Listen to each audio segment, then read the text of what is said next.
नमस्कार। देश के जल मंत्रियों का पहला अखिल भारतीय सम्मेलन अपने आप में बहुत महत्वपूर्ण है। आज भारत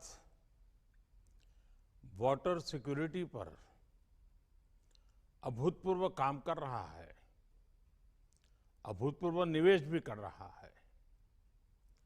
हमारी संवैधानिक व्यवस्था में पानी का विषय राज्यों के नियंत्रण में आता है। जल संरक्षण के लिए राज्यों के प्रयास देश के सामूहिक लक्ष्यों को प्राप्त करने में बहुत सहायक होंगे। ऐसे में वाटर विजन एट 2047 अगले 25 वर्षों की अमृत यात्रा का एक महत्वपूर्ण आयाम है। साथियों, इस सम्मेलन में होल ऑफ द गवर्नमेंट और होल ऑफ द कंट्री इसके विजन को सामने रखकर चर्चाएं होना बहुत स्वाभाविक और आवश्यक भी है। होल ऑफ गवर्नमेंट का एक पहलू ये भी है कि सभी सरकारें एक सिस्टम की तरह, एक ऑर्गेनिक एंटिटी की तरह काम करें। राज्यों में भी विभिन्न मंत्रालय, जैसे जल मंत्रालय हो, सिंचाई मंत्रालय हो, कृषि मंत्रालय हो, ग्रामीण विकास मंत्रालय हो, पशुपालन का विभाग हो, उसी प्रकार से शहरी विकास मंत्रालय, उसी प्रकार से आपदा प्रबंधन, यानी कि सबके बीच लगातार संपर्क और संवाद और एक क्लैरिटी, विजन, ये होना बहुत आवश्यक है। अगर विभागों को एक दूसरे से जुड़ी जानकारी होगी, उनके पास पूरा डेटा होगा, तो उन्हें अपनी प्लानिंग में भी मदद मिलेगी। साथियों, हमें ये भी समझना होगा कि सरकार के अकेले प्रयास से ही सफलता नहीं आती। जो सरकार में है उन्हें इस सोच से बाहर निकलना होगा कि उनके अकेले के प्रयास से अपेक्षित परिणाम मिल जाएंगे। इसलिए जल संरक्षण से जुड़े अभियानों में जनता जनार्दन को, सामाजिक संगठनों को, सिविल सोसाइटी को भी ज्यादा से ज्यादा हमें जोड़ना होगा, साथ लेना होगा। जन भागीदारी का एक और पक्ष है और उसे भी समझना बहुत जरूरी है। कुछ लोग सोचते हैं कि भाई जन भागीदारी यानी लोगों पर ही सारी जिम्मेदारी थोप देना, जन भागीदारी को बढ़ावा देने से सरकार की जिम्मेदारी कम हो जाती है। हकीकत ऐसी नहीं है, जवाबदेही कम नहीं होती।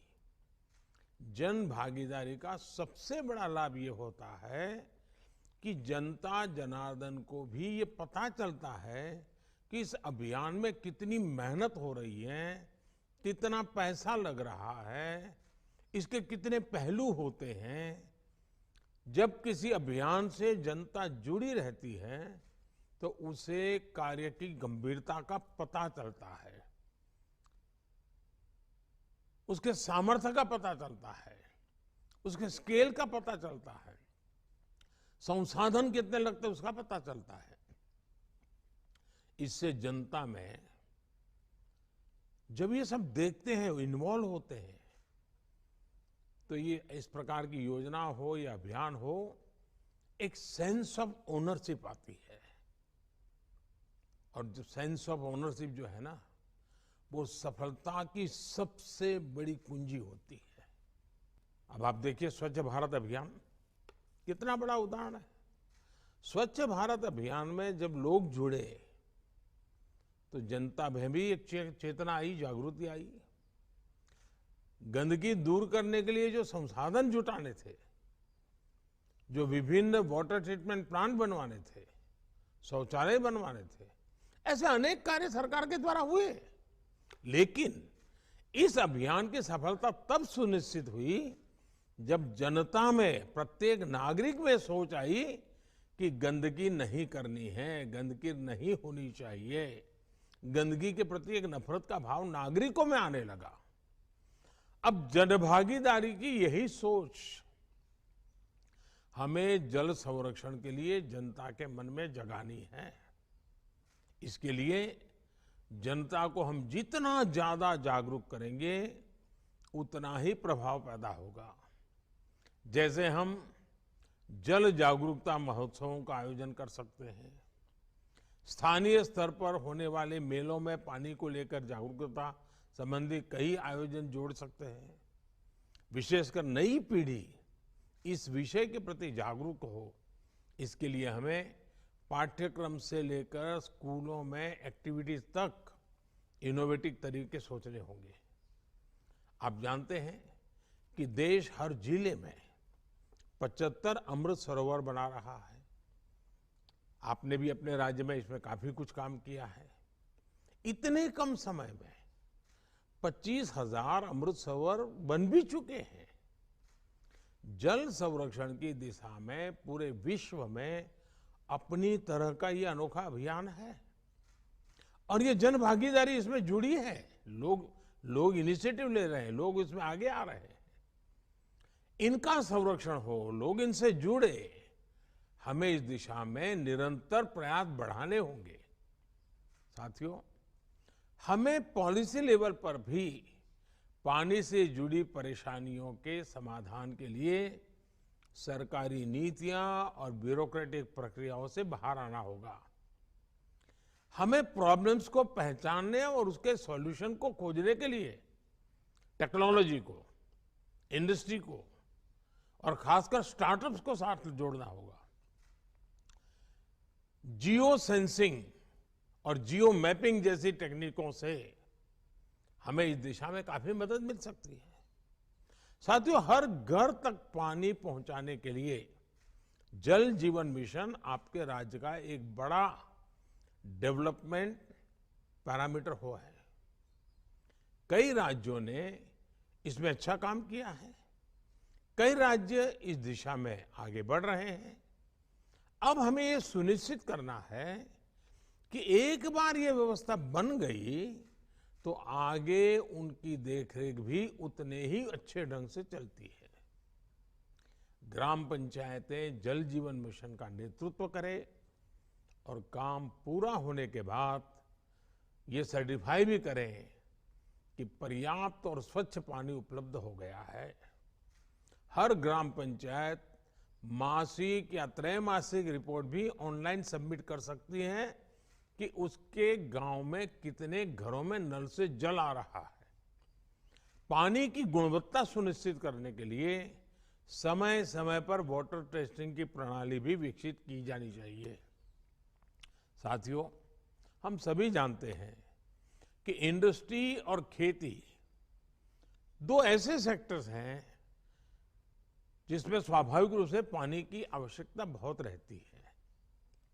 हमें इन दोनों ही सेक्टर से जुड़े लोगों से विशेष अभियान चलाकर उन्हें वाटर सिक्योरिटी के प्रति जागरूक करना हो चाहिए। पानी की उपलब्धता के आधार पर ही क्रॉप डाइवर्सिफिकेशन हो, प्राकृतिक खेती हो, नेचुरल फार्मिंग खेती को बढ़ावा दिया जाए। कई जगह ऐसा देखने में आया है कि जहां प्राकृतिक खेती होती है, नेचुरल फार्मिंग की जा रही है, वहां जल संरक्षण के भी सकारात्मक प्रभाव दिखाई दिया है।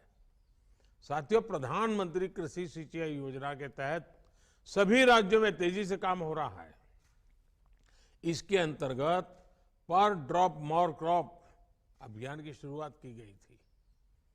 इस स्कीम के तहत देश में अब तक 70 लाख हेक्टेयर से ज्यादा जमीन माइक्रो इरिगेशन के दायरे में लाई जा चुकी है। सभी राज्यों को माइक्रो इरिगेशन को लगातार बढ़ावा देना चाहिए। ये जल संरक्षण के लिए बहुत आवश्यक योजना है। अब डायरेक्ट कैनाल की जगह पाइपलाइन आधारित नई योजनाएं लाई जा रही है। इसको और भी आगे ले जाने की जरूरत है। साथियों, जल संरक्षण के लिए केंद्र ने अटल भूजल संरक्षण योजना की शुरुआत की है।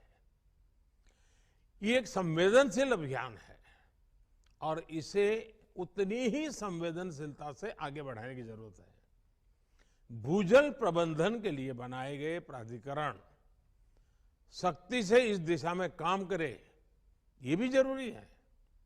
भूजल रिचार्ज के लिए सभी जिलों में बड़े पैमाने पर वाटरशेड का काम होना जरूरी है और मैं तो चाहूंगा कि मनरेगा में सबसे अधिक काम पानी के लिए करना चाहिए। पहाड़ी क्षेत्रों में स्प्रिंग सेट को पुनर्जीवित करने का कार्यक्रम शुरू किया गया है, इस पर तेजी से काम करना होगा। जल संरक्षण के लिए आपके राज्य में वन क्षेत्रों को बढ़ाना वो भी उतना ही जरूरी है। इसके लिए पर्यावरण मंत्रालय और जल मंत्रालय साथ मिलकर काम करें। लगातार पानी पहुंचाने के लिए जरूरी है कि पानी के सभी स्थानीय स्रोतों के संरक्षण पर भी ध्यान दिया जाए। ग्राम पंचायतें अपने लिए अगले 5 साल का एक्शन प्लान भी बनाएं, पानी को केंद्र में रख करके बनाएं, जिसमें पानी सप्लाई से लेकर स्वच्छता और वेस्ट मैनेजमेंट तक का रोड मैप हो।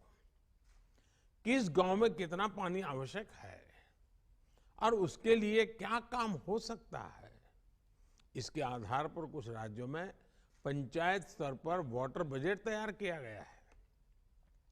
इसे भी दूसरे राज्यों द्वारा अपनाया जा सकता है। हाल के वर्षों में हमने देखा है कि कैच द रेन अभियान उसने एक आकर्षण तो पैदा किया है, लेकिन सफलता के लिए अभी बहुत कुछ करना जरूरी है। बहुत आवश्यक है कि इस तरह के अभियान राज्य सरकार की रोजमर्रा की गतिविधि का एक सहज स्वभाव बन जाना चाहिए। राज्य सरकार के सालाना अभियान का वो अनिवार्य हिस्सा हो जाना चाहिए और इस तरह के अभियान के लिए बारिश का इंतजार करने के बजाय बारिश से पहले ही सारी प्लानिंग करना बहुत जरूरी है। साथियों, इस बजट में सरकार ने सर्कुलर इकोनॉमी पर बहुत जोर दिया है। जल संरक्षण के क्षेत्र में भी सर्कुलर इकोनॉमी की बड़ी भूमिका है। जब ट्रीटेड वाटर को रीयूज किया जाता है, फ्रेश वाटर को कंजर्व किया जाता है, तो उससे पूरे इकोसिस्टम को बहुत लाभ होता है।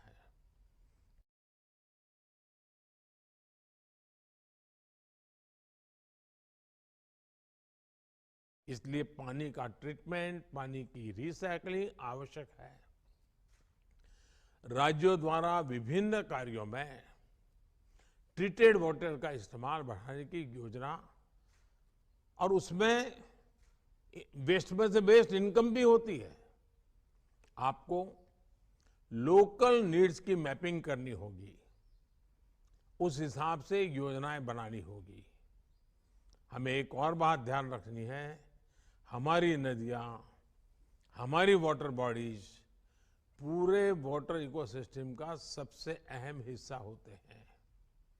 हमारी कोई भी नदी या वाटर बॉडी बाहरी कारकों से प्रदूषित न हो, इसके लिए हमें हर राज्य में वेस्ट मैनेजमेंट और सीवेज ट्रीटमेंट का नेटवर्क बनाना होगा। ट्रीटेड वाटर का दोबारा इस्तेमाल हो, इसके लिए भी हमें प्रभावी व्यवस्था पर ध्यान देना होगा। नमामि गंगे मिशन को टेम्पलेट बनाकर बाकी राज्य भी अपने यहां नदियों के संरक्षण और पुनर्जीवन के लिए ऐसे ही अभियान शुरू कर सकते हैं। साथियों, पानी कोलैबोरेशन और कोऑर्डिनेशन का विषय बने, राज्यों के बीच कोऑपरेशन का विषय बने, ये है हम सबकी जिम्मेदारी है। और आप तो देख रहे हैं एक और इशू, अर्बनाइजेशन बहुत तेजी से बढ़ रहा है। बहुत तेजी से हमारी आबादी अर्बनाइजेशन की दिशा में बढ़ने वाली है। अर्बन डेवलपमेंट इतना तेजी से होता है तो पानी के विषय में अभी से सोचना पड़ेगा। सीवेज की व्यवस्था अभी से सोचनी पड़ेगी, सीवेज ट्रीटमेंट की व्यवस्था अभी से सोचनी पड़ेगी। शहरों के बढ़ने की जो गति है, उस गति से हमें और गति बढ़ानी पड़ेगी। मैं आशा करता हूं कि हम इस समिट में हर एक के अनुभव को साझा करेंगे, बहुत ही सार्थक चर्चा होगी,